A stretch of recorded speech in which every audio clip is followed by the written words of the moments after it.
Hi, welcome to the Soap Scoop, where we take the temperature of the week's big soaps. I'm Dr. Toby Earle. Stacey Slater is starting to act very strangely in EastEnders. Now, her current behaviour may not be much of a shock, but it's the why and how that's of real concern.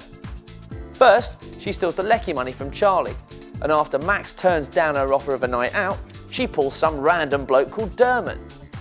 Later in the week, she starts throwing cosmetics all around Booty, and then refuses to open her stall, instead giving away all her stock like a crazed communist. Stace is on the brink of a complete meltdown.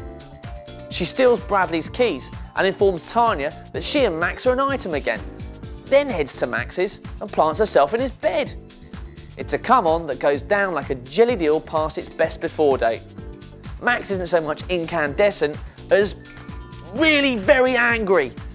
So what's up with Stacey? Well, with a history of bipolar illness in the family, Jean becomes very concerned by her mental state. And Phil Mitchell's in a bad way too. He winds up in hospital after drunkenly falling down some stairs and then explains to Peggy that it's all her fault. You see, the big lug just wants her to love him like Grant.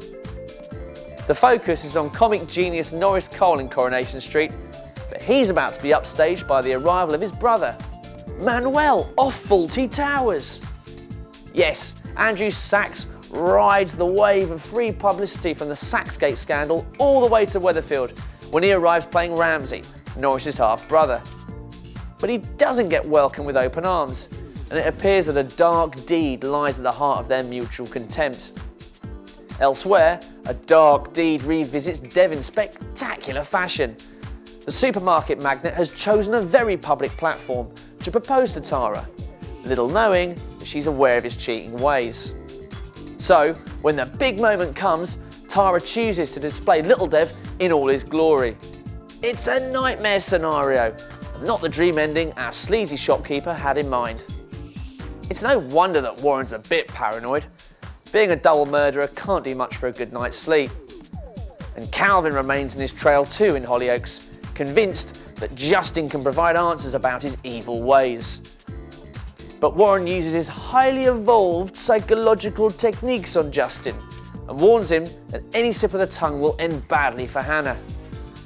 This threat may just be redundant, however, as Justin's introduction to the Ashworths ends in a brawl with Reese. And as soon as Justin and Hannah are all on, it's all over. But wait, there's more. Later in the week, Justin goes to her and begs for forgiveness, even revealing his part in Sean's death. Will Hannah run a mile screaming, or will she forgive the bad seed? The whole truth about Kane's return to Emmerdale is exposed this week when he bargains with police after Eli and Aaron are almost caught robbing Holgate Farm. Debbie's terrified her father will go back to prison, but then comes the big reveal. Kane's a stool pigeon, a dirty rat, a snitch, a grass. Yes, he's a police informant. A dingle in league with the Rozzers? The shame.